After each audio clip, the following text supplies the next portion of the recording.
Se cumplen 12 años desde el inicio de la guerra en Siria, una de las mayores crisis humanitarias del mundo. La organización Save the Children ha dicho que más de 15 millones de personas en todo el país dependen de la ayuda humanitaria. Se calcula que solo en las zonas del noroeste, controladas por la oposición, había 1,9 millones de desplazados, y eso hasta antes de los terremotos de febrero. La mayoría de ellos mujeres, niños y niñas. Después de la última tragedia, al menos 86.000 personas más quedaron damnificadas y desplazadas. Vamos a hacer el análisis de esta situación con Susana Mangana. Ella es profesora e investigadora del Instituto de Derechos Humanos de la Universidad de Deusto Bilbao. Muchas gracias a usted, Susana, por estar en Directo América. Muchas gracias a ti, Ángela, por este contacto.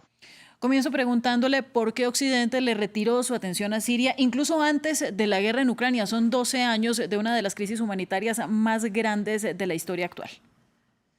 Bueno, yo creo que hayan jugado factores tales como, por ejemplo, el desgaste de una guerra que ya es una guerra justamente latente, es una guerra de desgaste entre los bandos en conflicto, la oposición siria y el gobierno de Al-Assad, pero toda vez que tácticamente o militarmente el gobierno de Al-Assad ha ganado esta guerra, que no significa que haya ganado en el territorio el control de todo el país, como tú bien indicabas, todavía hay bastiones de lo que llamamos los rebeldes en la prensa occidental o de la oposición siria, sobre todo al norte, al noroeste y al nordeste también del país.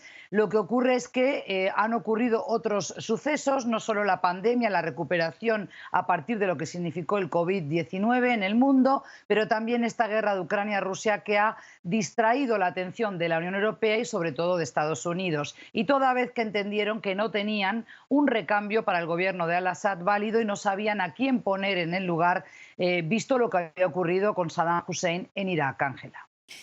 ¿Usted cómo cree que es hoy la situación después de los terremotos en Siria, en su conocimiento sobre la zona?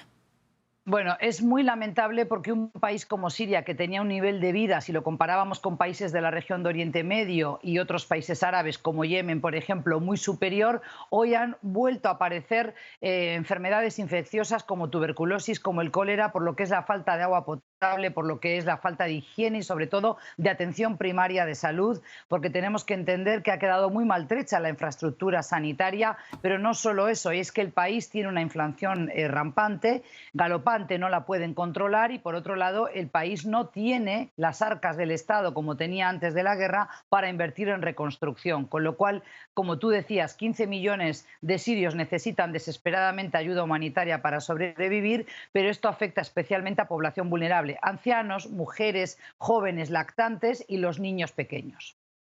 Los crímenes contra la humanidad que hemos visto en más de una década de cubrimiento de estos enfrentamientos siguen impunes. Y le quiero hablar aquí de los ataques con gas sarín que fueron titulares internacionales.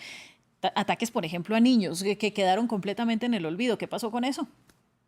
Bueno, lo que ocurre es que la geopolítica tiene estas vericuetos, ¿verdad? Esta situación ingrata donde los países que dicen defender los derechos humanos, muchos de ellos conocidos por todos, potencias europeas o el propio Canadá, no siempre es solo Estados Unidos o el propio Japón, después olvidan esto cuando les conviene sopesar o de alguna manera están calculando y especulando qué ganan y qué pierden. Entonces han preferido dejar en el poder a un tirano como es Al-Assad y toda su familia, porque no gobierna solo Bashar al-Assad, gobierna todo el circuito, todo el entorno de Bashar al-Assad, sus hermanos y todo lo que es la élite que gobernaba ya, una élite muy vetusta que gobernaba con su padre, y dejan de lado esa defensa de los derechos humanos. Ahí vemos lo que ocurre en un país vecino que tiene mucho que ver con la interna de Siria, como es la República Islámica de Irán, donde también han recurrido en las últimas semanas al envenenamiento de niñas, de escolares muy jovencitas, con el fin de amedrentar a la población. Entonces, mucho me temo, Ángela, que este crimen de lesa humanidad, el ataque a civiles indiscriminado con armas químicas, armas letales, como también la desaparición forzosa y la muerte, presumiblemente, de más de 500.000 personas, la inmensa mayoría civiles en Siria, va a quedar totalmente impune. Quisiera que ahondáramos un poco acerca de la salida imposible de Bashar al-Assad. Y queda entonces, ¿qué? La resignación a que el régimen termine de establecerse como una dictadura. Usted lo estaba diciendo. Assad lleva ya 23 años gobernando. Antes de ello, su familia, en cabeza de su padre, también lo hizo en conjunto durante más décadas.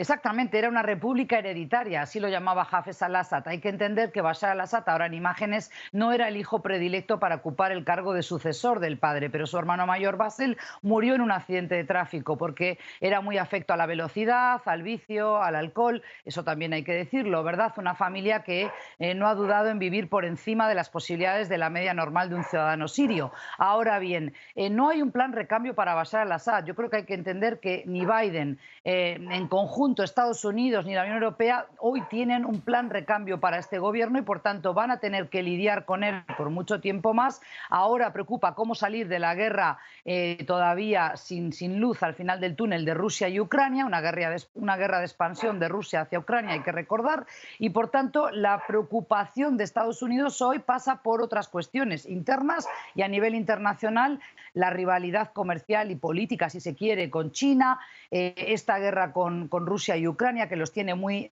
acotados, porque mucho del gasto hay una carrera armamentista, pero sobre todo el gasto militar va ahora a parar a manos de Zelensky en Ucrania, con lo cual Siria dejó de ser un problema. Siria está relativamente controlado, entonces Siria depende de la ayuda de Rusia y de Irán para continuar alimentando a este régimen que ha tiranizado a la población y que hoy realmente tenemos entre 13 millones de desplazados forzosos internos y refugiados que malviven en campos de refugiados en Jordania, en Egipto, en Turquía, más de 3 millones de sirios, en algunos países de Latinoamérica, inclusive hemos recibido también a refugiados sirios, con lo cual vive en un infierno desde hace 12 años y eso va a continuar así y cada vez se agrava más la situación interna por la inflación, porque se ha contraído la economía, porque muchas empresas han deslocalizado su economía y se la han llevado su producción a países como Jordania, como Egipto, relativamente más estables. Entonces, o muchos no tienen trabajo, lo han perdido, o las infraestructuras de desarrollo económico del país, incluso la agricultura,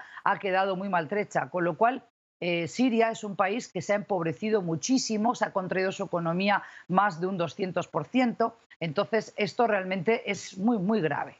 Y no hablemos de la expectativa de vida de una generación que solamente ha crecido conociendo la guerra y que no tiene posibilidades de aspirar a calidad de vida. Esa es Susana Mangana, profesora e investigadora del Instituto de Derechos Humanos de la Universidad de Deusto Bilbao. Gracias a usted. Gracias a ti, Ángela. Nosotros continuamos en Directo América. Quédense, ya volvemos con más.